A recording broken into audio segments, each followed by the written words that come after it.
یعنی ان میں واقعات کی بھرمار ہوتی ہے، ایک واقعہ ختم ہوتا ہے تو پھر دوسرا واقعہ شروع ہو جاتا ہے، تو اسے ایسے ناولوں کو واقعاتی ناول کہتے ہیں۔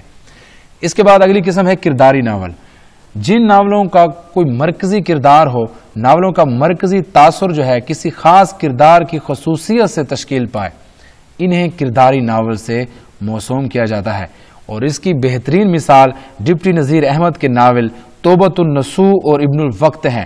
اب توبۃ النسوء اگر آپ نے پڑھا ہو یا ابن الوقت پڑھا ہو تو اس میں پورا ناول جو ہے وہ نسوء کے ارد گرد گھومتا ہے، اس میں کردار نسوء ہی اس کا مرکزی تاثر قائم کرتا ہے، اور ابن الوقت میں بھی ابن الوقت ہی پورے ناول پہ ہمیں چھایا ہوا نظر آتا ہے۔ اس کے ساتھ ساتھ نظریاتی ناول، جن ناولوں میں مقصد یا نظریہ یا کوئی آئیڈیالوجی پیش کی جائے تو ایسے ناولوں کو ہم نظریاتی ناول کہتے ہیں، انہیں ہم مقصدی یا نظریاتی ناول کہہ سکتے ہیں۔ اس کے بعد اگلی قسم جو ناولوں کی ہے وہ ہے تاریخی ناول۔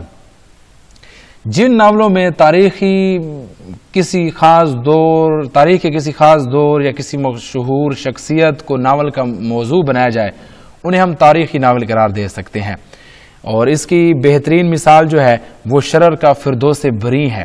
فردوس بری کا خلاصہ میں پچھلی ویڈیوز میں اپلوڈ کر چکا ہوں، وہ بھی ناول اسی انٹرویو کی سیریز میں ہی ہیں، فردوس بری، وہ آپ وہاں سے دیکھ سکتے ہیں۔ اس کے علاوہ نسیم حجازی جو ہیں انہوں نے بھی بہت سے تاریخی ناول لکھے ہیں، محمد بن قاسم اور بہت سے ناول ہیں ان کے۔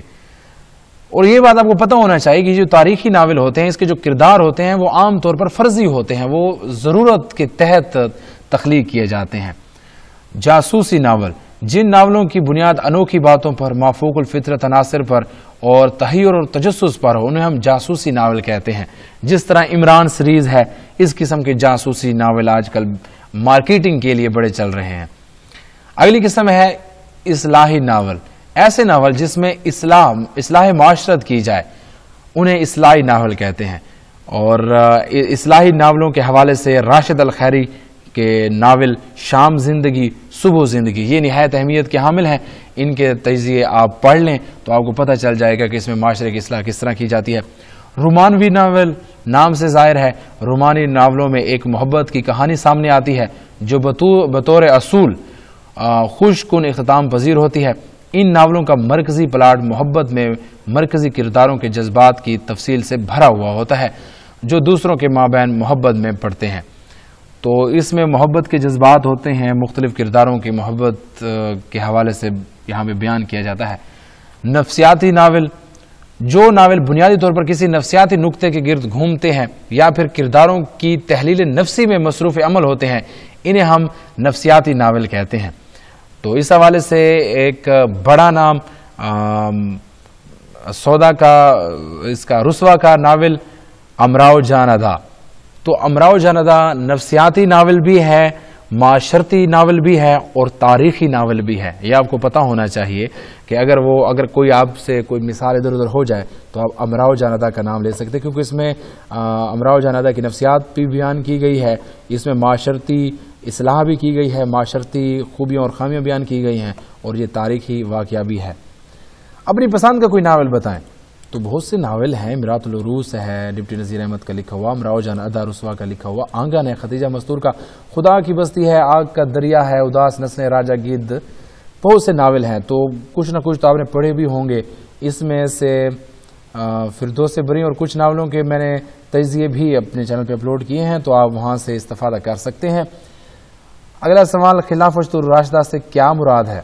تو محمد صلی اللہ علیہ وآلہ وسلم کے وصال کے بعد حضرت ابوبکر صدیق رضی اللہ عنہ، حضرت عمر فاروق رضی اللہ عنہ، حضرت عثمان غنی رضی اللہ عنہ، حضرت علی رضی اللہ عنہ اور حسن علیہ السلام کے عہد خلافت کو خلافت راشدہ کہتے ہیں، یعنی کہ حضور صلی اللہ علیہ وسلم کے بعد کے جو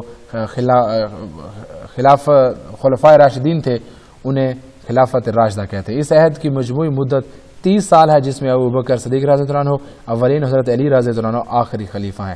اس عہد کی نمایاں ترین خصوصیت یہ ہے کہ یہ قرآن و سنت کی بنیاد پر قائم نظام کی حکومت تھی۔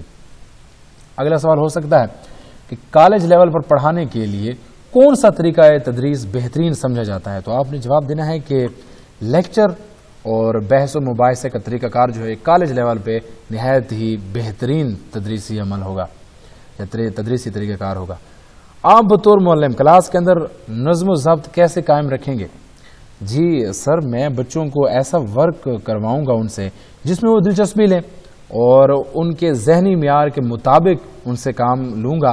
وقتاً فوقتاً بحث اور مباحثہ، تدریسی معاونات اور پروجیکٹ میتھڈ سے بھی کام لیتا رہوں گا یا لیتی رہوں گی۔ اس حوالے سے پہلے بھی میں ایک ویڈیو اپلوڈ کر چکا ہوں کہ آپ کا ادب کی طرف رجحان کیوں ہے، یا آپ بچوں کا رجحان ادب کی طرف کیسے متوجہ کر سکتے ہیں، تو اس کے لنک بھی آپ کو ڈسکرپشن میں مل جائیں گے۔ اگلی ویڈیو میں انشاءاللہ پھر سے ملاقات ہوگی، تب تک کے لیے احسان مسیال کو دیجیے اجازت۔ اللہ نگہبان۔